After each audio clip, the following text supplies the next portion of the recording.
Assalamualaikum warahmatullahi wabarakatuh.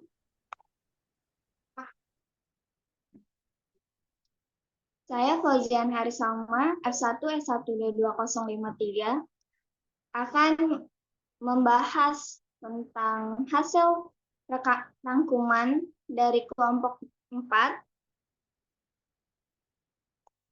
yang beranggotakan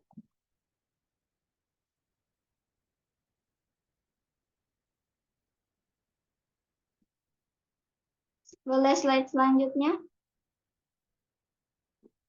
Jesse Profida, F1 S1224041, Yahya Nugraha Putra, F1 S1222105, Rahmayana Saputri, F1 S1222106, Muhammad Nofriza, F1 S1222152, dan terakhir Muhammad Bukhari Paundra, F1 S1222110.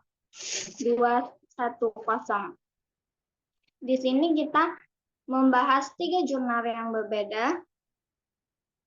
Dan pada jurnal yang pertama berjudulkan Model Perancangan Proses Bisnis Berdasarkan Business Process Management pada Universitas Dinamika. Pada jurnal ini memiliki latar belakang yaitu proses bisnis merupakan rangkaian kegiatan untuk mencapai tujuan organisasi. Proses yang efektif meningkatkan produktivitas dan keuntungan. BPMN adalah teknik standar untuk memodelkan proses bisnis, mendukung manajemen proses bisnis dengan mengintegrasikan teknologi informasi dan manajemen. Selanjutnya metodologi akan dibahas ke pemateri selanjutnya. Saya persilakan.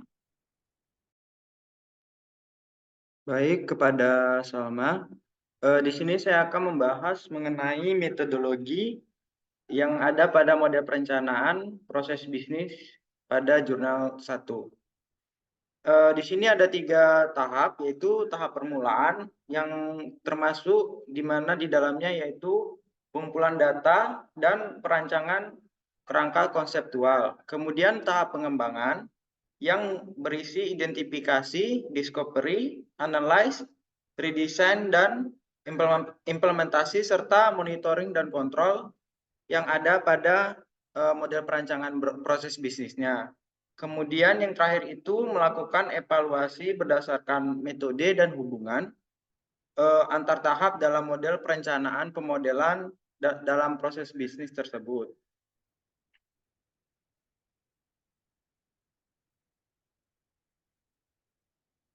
Kemudian untuk selanjutnya yaitu mengenai hasil dan kesimpulan. Nah, pada tahap awal data dari administrasi akademik Universitas Dinamika dikumpulkan mencakup tujuan, struktur, dan tugas organisasi. Nah, model perencanaan pemodelan proses bisnis menghasilkan 2 rencana utama, yaitu perbaikan dan implementasi serta evaluasi. Nah, proses pengembangan model meliputi identifikasi masalah, dokumentasi proses, analisis kinerja, perbaikan, implementasi perubahan, dan pemantauan. Model ini digunakan sebagai panduan organisasi dalam perencanaan pemodelan proses bisnis melalui perbaikan serta implementasi dan evaluasi dari proses bisnis yang telah dilakukan. Nah, kemudian penggunaan bisnis proses manajemen di Universitas Dinamika menunjukkan hasil yang cukup baik yang menjadi panduan penting dalam pengembangan dan pemodelan proses bisnis serta strategi kuat untuk menjalankan proses bisnis ke depannya. Saya lanjutkan kepada pemateri selanjutnya.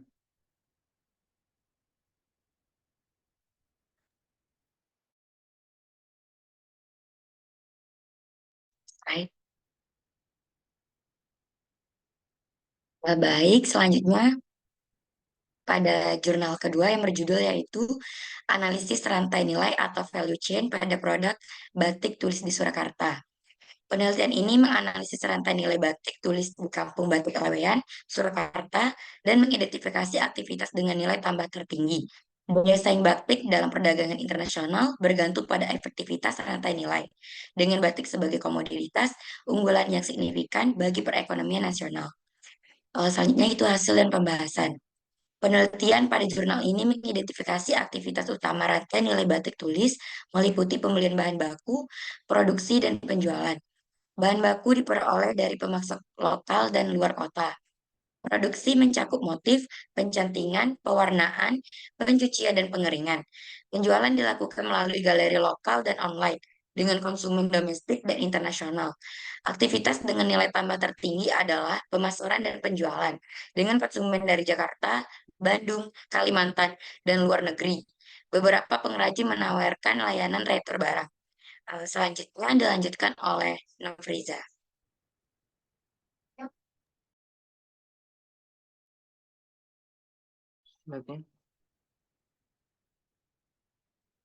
Di sini saya akan membacakan kesimpulan dari jurnal kedua.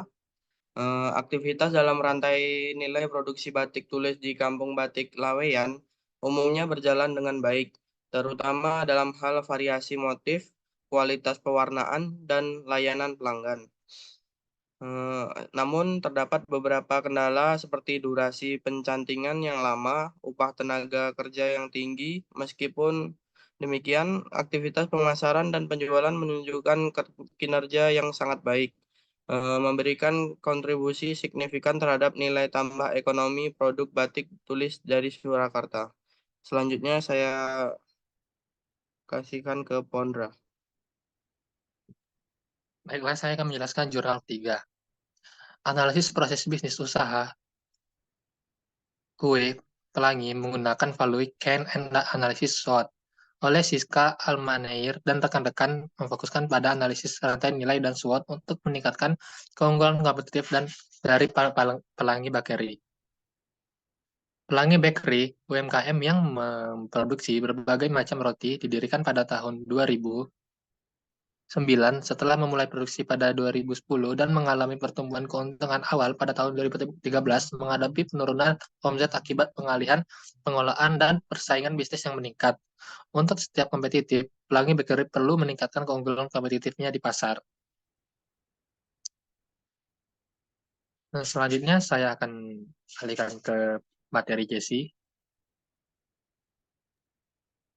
Baik, terima kasih Fauzan. Saya akan memberikan hasil dan kesimpulan yang telah didiskusikan dari kelompok kami untuk jurnal yang ketiga. Jadi, hasil dan kesimpulannya adalah penelitian menunjukkan kekuatan dan kelemahan rantai nilai Pelangi Bakery. Kekuatan meliputi pengadaan bahan baku berkualitas dan produksi efisien, sedangkan kelemahan mencakup kurangnya pengawasan manajemen dan masalah distribusi. Peluang ada dalam peningkatan permintaan roti, sementara ancaman berasal dari persaingan ketat dan fluktuasi harga bahan baku. Saran strategi mencakup peningkatan efisiensi, efektivitas, dan nilai tambah di setiap langkah rantai nilai. Analisis ini diharapkan membantu Pelangi Bakery mengoptimalkan sumber daya dan meningkatkan daya saing.